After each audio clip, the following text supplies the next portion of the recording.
is the sports perspective.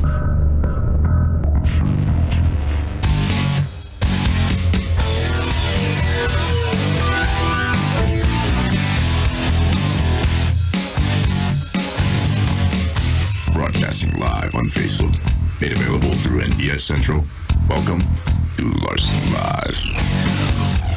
This is the sports perspective with Larson.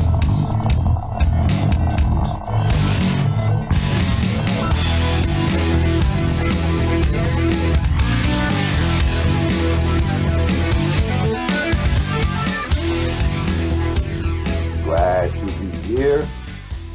Thank you for joining me. I am your host, Michael Larson, and this is Larson Live on the Nothing But Sports Central Network, NBS Central. Go to the YouTube page, go to the Spotify link, like, share, subscribe, and we're blessed.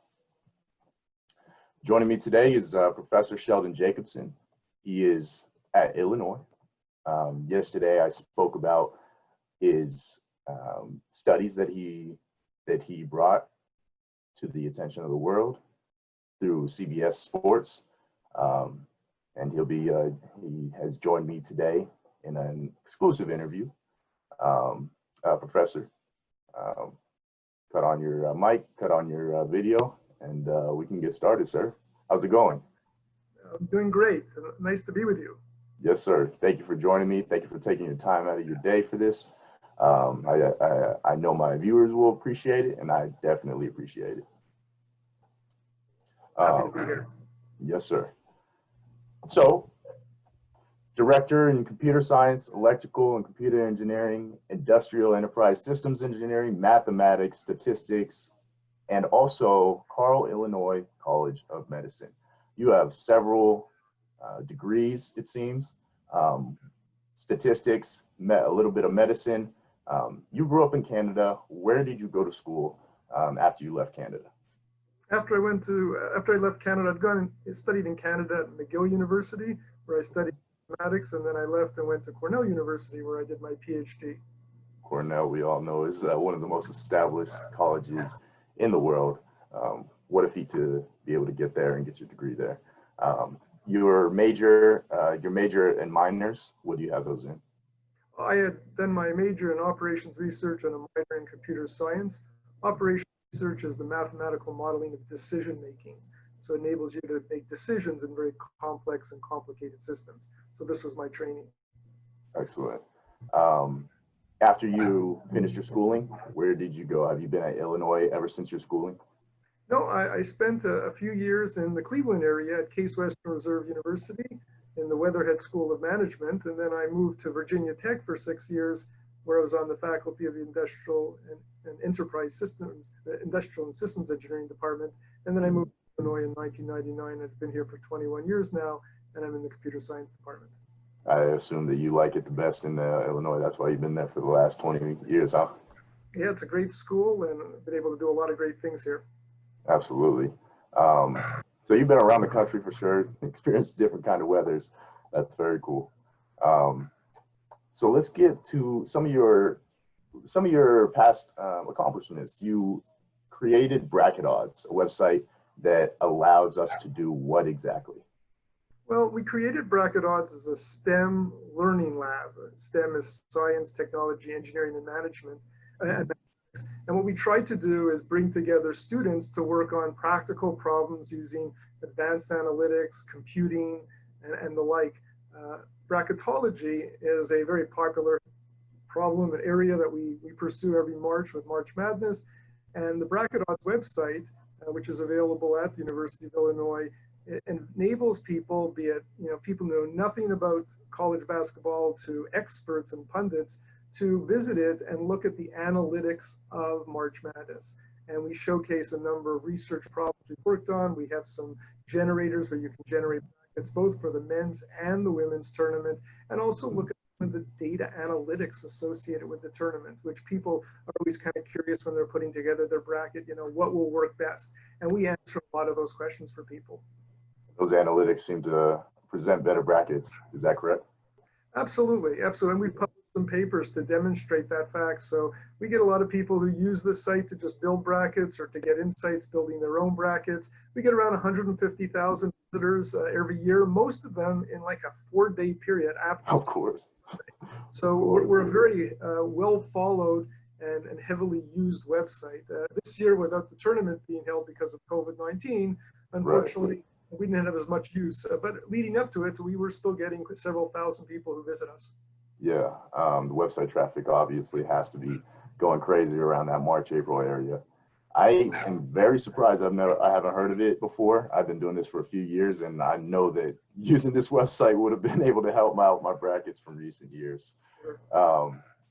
Elections. You study elections as well. Are we talking presidential, congressional, or just the state of Illinois?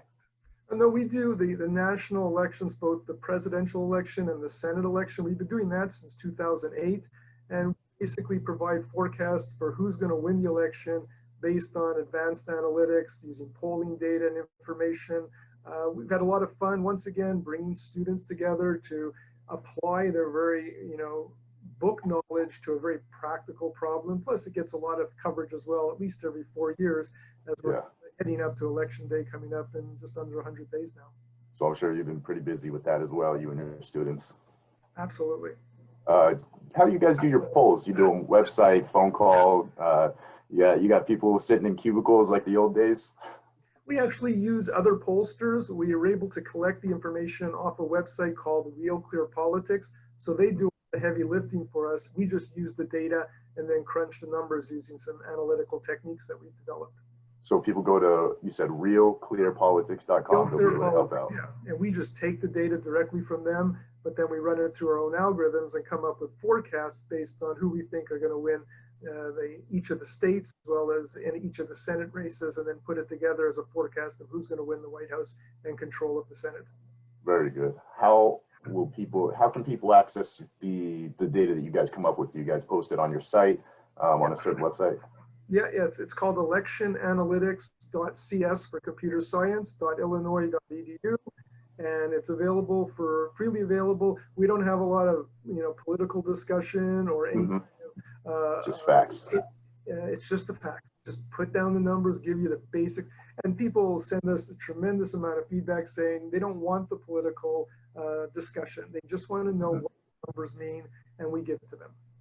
Very good. And the facts and the data is what you used with your most recent study as well, with the COVID and related to college football. From my understanding, it's purely based on the CDC statistics and percentages of certain age groups. You did the 18 to 24, 45 to 65 age groups, the infection rates and the death rates that were given by the CDC, though that's what you primarily used for your latest case. Is that correct? And we also needed to use census data. So we had to get some information from the Census Bureau, and then using CDC data that they report on a weekly basis, we crunched the numbers to come up with forecasts based on if you had a cohort of 18 to 24-year-olds among the players or older coaches, so we used the 45 to 64 age group. What outcomes would we expect with this group if they were a typical group of people in the population, based on them being men, of course? What kind of questions did you ask the Census Bureau or have them ask? Well, we were able to get all that information off of the website. So off their website, yeah. These people. It's same thing with the CDC. We don't have to ask them anything. They just report it. The key is knowing where to look for it and then drawing the data together in a manner that we can come up with some informative decisions. And that's where those textbooks come in, showing you how to find that data. The biggest thing that one of the things that I saw from the table is you used past deaths, previous deaths from for college football players. So deaths due to medical, suicides, or accidents. What does that have to do with this survey? Well, what it does is it puts college football in a perspective that nobody seems to want to discuss, that we're scared of one death occurring, and one death is one death too many. So let's not minimize that information, that fact. But if we look historically at college football over the last 10 years, among the football bowl series teams, so those are the 130 teams that vie for the national championship, there have been 42 deaths. The predominant cause of death has been accidents and then shootings and homicides. You have a few suicides. A number of them have been illnesses, just players being injured or people getting sick. And that's resulted in over, on average, 4 deaths per year. Nobody talks about that. So football can be construed as a violent sport because people are dying each year when they play football. Mm-hmm. 19 adds a new level of risk. And that's what we wanted to, in fact, estimate. How much more risk are the players and, in fact, the coaches being exposed to if we play the season this year? And that was the purpose of my study and the paper that we've written. Excellent. It looks like the average, tell me off the top of your, if you remember, the average deaths over the last few years, not COVID related, that was, what were those numbers? The total number of deaths over the last 10 seasons has been 42. So that averages to 4.2 deaths per year. 4.2 deaths per year. And now based on your study, through COVID, that increases by about 1. Is that correct?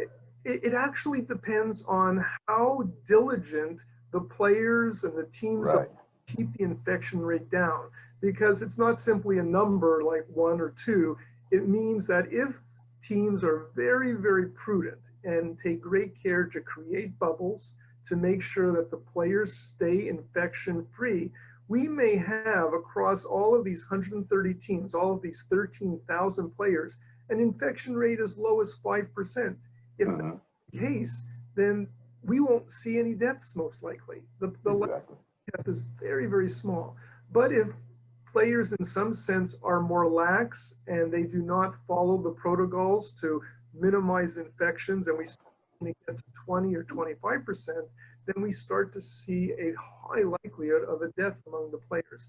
So really the responsibility and burden rests with the players themselves. If they want to play, all they have to do is stay safe and not get infected. And if they do that, we can have college football this year. That's right.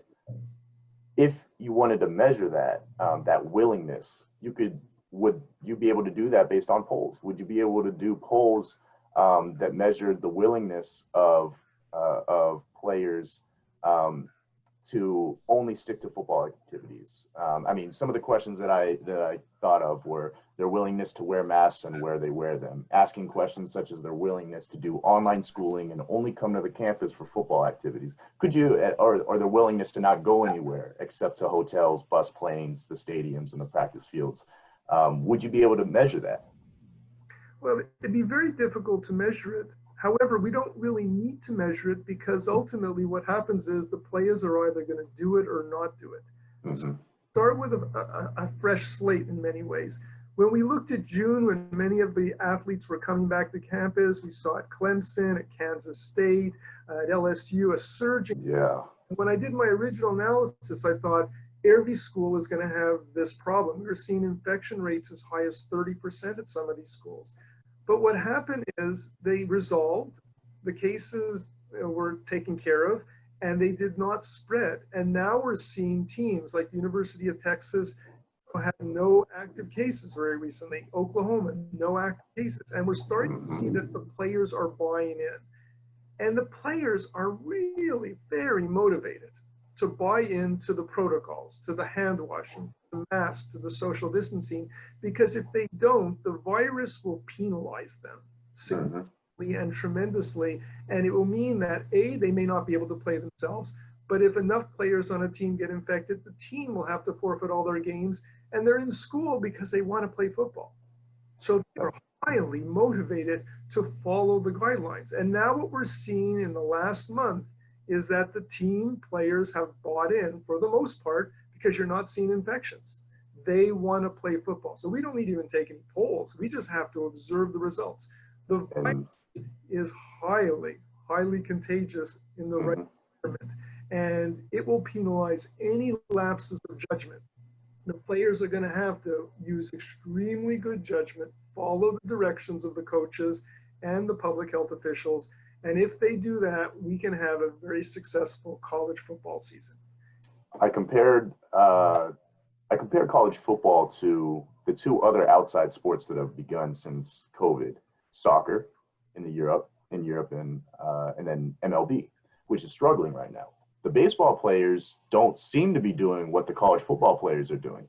The soccer players overseas, they have taken it very seriously. They aren't living in bubbles like the NBA and the NHL. They still have to travel, but they've been taking it seriously and doing the things necessary so that they can keep playing the sport that they love. And baseball obviously doesn't seem to be. 13 from the Phillies, 13 tested positive. The Marlins, 18 players, 2 coaches.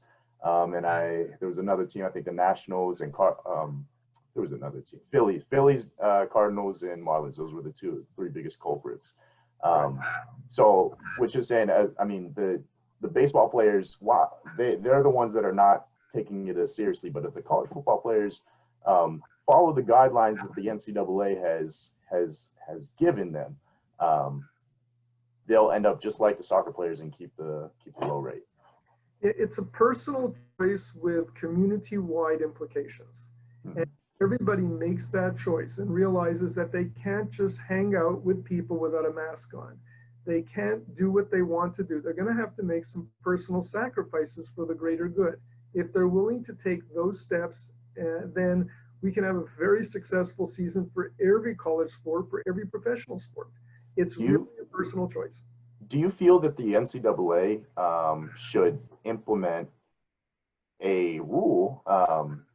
They should write this into law just based on for this year that they could receive punishment, whether it's a scholarship revoked, suspensions for half a season, whatever they can. I mean, they can't be fined, but some sort of punishment that you can give a college player if they're found to be in violation of certain guidelines that the team says, such as going somewhere that is not needed, that is not necessary.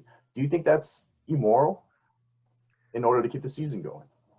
The virus will punish anybody who lapses in judgment. The virus can do far more than any kind of rules and regulations coming from the top down. The virus is a bottom-up punishment. If people don't take it seriously and follow the necessary guidelines, you don't have to like them, you don't have to want to do them. There's a lot of things that each and every one of us don't like and don't want to do, but we do it because it's good for us and potentially other people. How many people love to go to the dentist? I've never met a person who said, going to the dentist, fantastic, I'm going to get a cavity drilled. Right. Because we want to have healthy teeth. And the same principle applies here. If everybody follows the rules and guidelines, and they weren't pulled out of a hat. These are tried and true procedures and protocols that work. If we follow them, then we can have a very successful college football season, college basketball season, women's volleyball, women's soccer, and the list goes on. It's really a personal choice and it's a commitment for the greater good. It's possible. Yes, sir. What changed from June to now? The most recent article that came out at CBS Sports was your numbers dropped. Did you take into account the things that have changed within the NCAA, which is the fact that they've had lower tests, lower test score or lower positive test results, as well as the change in scheduling through the NCAA, as well as their regulation to have to be tested 3 days before a game? Did you take all 3 of those factors into this the most recent study and revised your numbers? The key factor was that we had a much lower infection rate than I expected. I had looked at 30 to 50%, and we're not going to see 50%. That would be unheard of. And yes. I'm going to get near 30%. My forecast is I think we're probably going to be in the high single digits or the very low teens. And that is a sweet spot. That is a good place to be.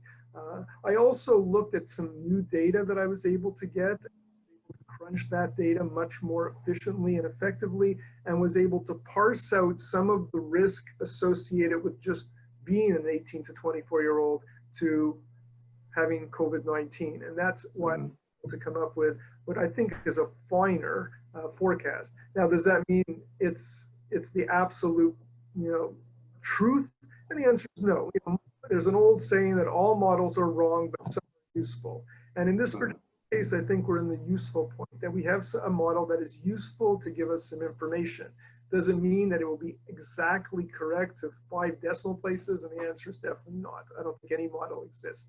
There's still a lot of data I would love to have. I had to estimate what the true infection rate was in March, April, and May, and I had to use the best data I had. But once again, I don't know how reliable that is. I had to use information from the CDC based on forecasts of translating cases into infections. Once again, I'm just using the data I have.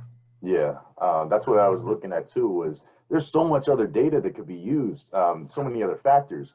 Where are the teams going to be traveling? What hotels are they going to be staying at? Who are they going to be around, depending on the airport, the bus they're going to be on, the cities that they stop at for restaurants and food. That's all data that could be used. Is that correct? Well, the larger schools, the power conference schools, they have a lot more resources, so they're going to be flying most likely in charters. They're not going to be using commercial travel. The short trip, they're going to be using buses. So a lot of the travel risk is down. In fact, the safest time that the players will be is when they're in fact traveling with their team, with their team within the team bubble. It's when they're on campus mingling with other students who may not be as compliant that they're exposed to more risk. So reducing the number of games is actually riskier than having more games. The more games you have, the less exposure they have. Very counterintuitive. Yeah, that is interesting. Like you said, it seems to be the only real factor is being on campus, whether it's partying, studying with people at the lounge. That just seems to be, that is the biggest culprit. What you said is completely psychological. It's just based on what the players do with their off time. That is the only real factor in this case study. Any lapses in judgment will be heavily penalized by the virus, and that could be the end of their season. It could be the end of their team season. And that's a horrible burden for a young person to face. The simple solution is comply. You want to hang out with some people that aren't part of the bubble, wait until after the season is done, because the last thing you want to do is put your team and your fellow teammates and coaches at risk unnecessarily. Absolutely. One of the things that I saw in the top right corner of the study was it said that it was not for public knowledge, under review. But obviously, you did come out with it. It became public. Who reviewed it? Was it the NCAA? Was it your institution at Illinois? No, right now I have it under review in a peer-reviewed journal, so I want to be able to publish it and disseminate it. So journals prefer that you not disseminate things before they've gone through the full vetting process, and if they decide to publish it, then they would like to be the first people to publicly disseminate it. I see. Okay. So going through CBS was just letting people know that you are doing this study. It's not completely published yet, but this is the data that I found, and if it's considered accurate, then I'll publish it and let everybody else see everything that I did. Correct. And I've received some feedback from colleagues who have given me some ideas, to improve it, and it's already gone through some internal peer review, but it will go through a full peer review process, which it's going through right now as we speak. Very good. By the way, what did entice you to do the study? Did your boss tell you to do it, or did you just think, you know what, I have this data, I can make this study myself, this is fun? Well, I work on risk-based analysis, data-driven to apply to public health and public policy problems. So this fell right into my rubric of interest. I'm a sports fan, like many people are, and I want to know, when you hear things in the media about the risks, I always ask the question, is this correct? Is this true? And that motivated me to start asking these questions and to propose some hypothesis and to test them to see what kind of risk really is true to the players, to the coaches, so that instead of simply hearing what people are saying on social media, in the newspapers, on the radio, on television. I want to find out what the truth is, as Yeah. data reveals. Well, I'm glad that you were here to give us the truth. This was an excellent study, and I thank you for coming again onto my show to give us to explain the study and to give us this information. You gave it to me, you gave it to the audience, and we look forward to seeing any edits that are made and when it becomes public. I thank you very much, Doctor. Well, thank you very much for having me. Yes, sir. This has been Larson Live, an exclusive interview. Thank you for joining me, and we'll be back next week.